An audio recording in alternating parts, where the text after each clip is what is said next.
بسم اللہ الرحمن الرحیم۔ السلام علیکم۔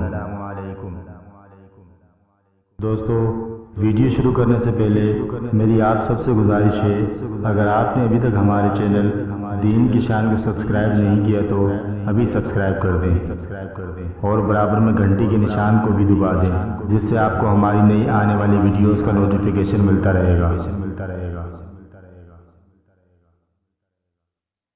سیدنا علی رضی اللہ تعالیٰ عنہ کہتے ہیں کہ جب حسن پیدا ہوئے تو میں نے اس کا نام حمزہ رکھا، اور جب حسین پیدا ہوئے تو اس کا نام اس کے چچا جعفر کے نام پر رکھا۔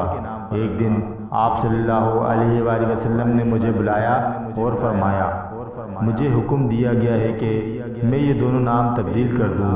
میں نے کہا، اللہ اور اس کے رسول بہتر جانتے ہیں۔